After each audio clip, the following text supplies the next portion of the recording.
You know that feeling when you're staring at a blank canvas and have no idea where to start? Yeah, well, I've been there too. And after a lot of experimentation and plenty of canvases I'd rather not show anyone, I've finally found a process that seems to work for me consistently, from initial planning all the way through to final details. So today, I'm going to walk you through my entire oil painting process. Nothing fancy or complicated, just the practical steps that help me finish a painting. Every great painting starts with great inspiration. If all you're seeing is the same old four walls of your art studio, then you're going to be stuck making the same old art. Instead, I think the best way to approach inspiration is to go out and find it.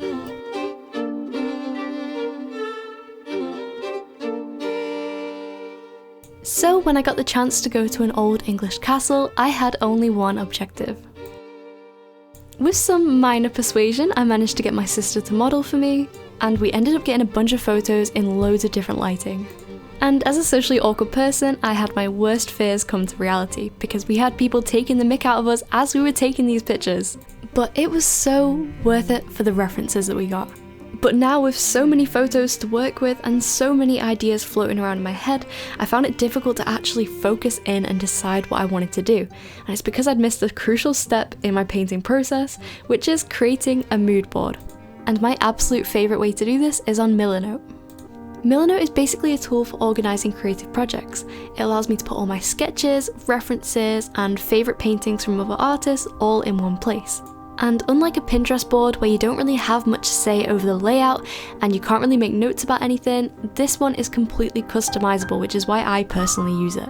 I absolutely love that I can just draw and scribble notes all over it to remind myself later on of all the ideas that I had.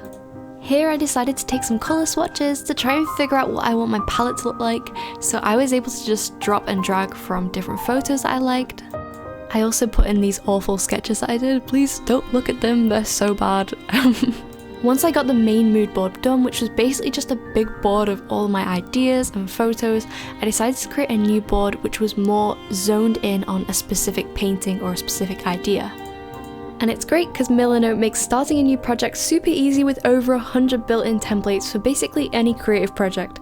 For example, I used the project plan template for this board where I was trying to figure out how I want to paint the hands and the kind of inspiration I want to take from different artists such as Sargent. I know that hands is something that I really need to work on, so that's why I really wanted to create this specific board just for looking at hands. It's definitely become a habit for me that before starting any painting, I will have to make a Millernote board.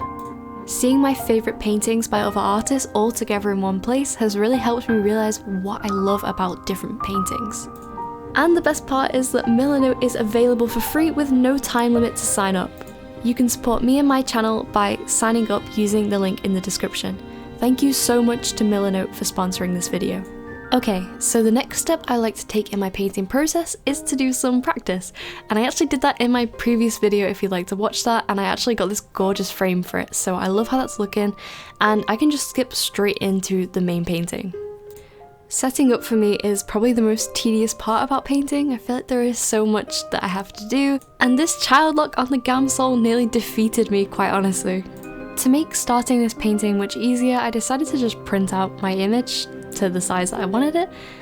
This way I don't need to worry about scaling up an image that's on my iPad, I can just go straight in and start painting. I'm a big believer in try and do anything to make that start a bit less daunting, and this time I was feeling nervous, so yeah, I decided to print off my image nice and big. I usually like to start laying down a few quick measurements and then put my shadows in.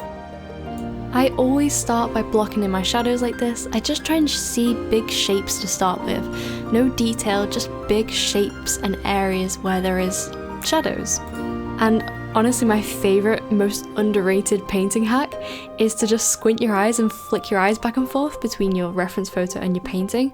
This is always how I spot any areas that are looking a little bit dodgy or not looking quite right. You can capture that before you do too much work on it. For many of my portraits, I try and follow the 3 sections of the face rule, so this is not set in stone, but it's generally that the forehead is going to be more yellow, the cheeks are going to be more red, and the chin is going to be more cool, like a green or a blue. So this looks really dramatic when I first start, and it looks really jarring almost, but this does become more subtle as I keep painting. At this stage, I'm just blocking in the lighter side. I'm not really fussed about features or anything too precise.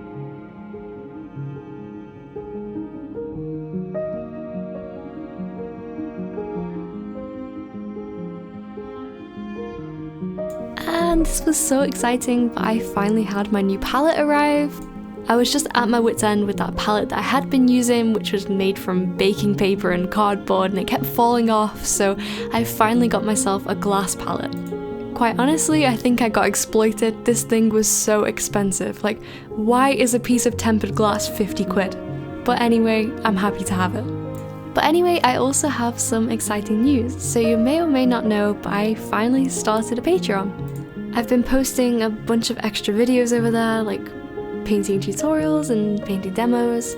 I feel like I don't really get to show much of my process in like a 10-minute YouTube video, so you can see much of the longer videos over there. It also includes any of my reference photos, so all the reference pictures I took at this castle, they are all on my Patreon, and you are welcome to use them in any of your paintings.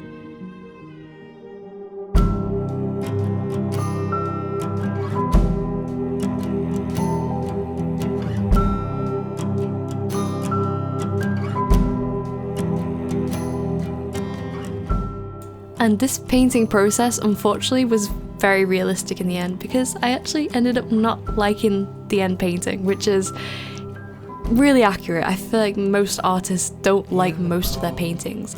It got to a point where there was loads of stuff I needed to fix, and I ended up just deciding not to finish it really. I suppose in the end, life and work kind of got in the way a bit, and this painting just got away from me, so I guess it was a learning experience. But my painting process is not over just yet, because I still need to varnish my paintings.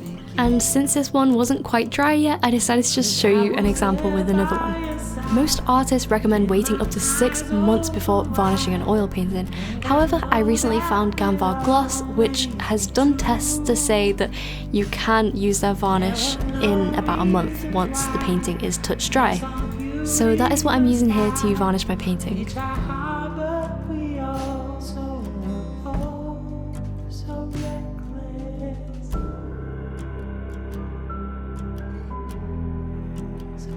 And that is pretty much it. I really hope that you've enjoyed this video and that you're having a great day, and you may like to watch this video next.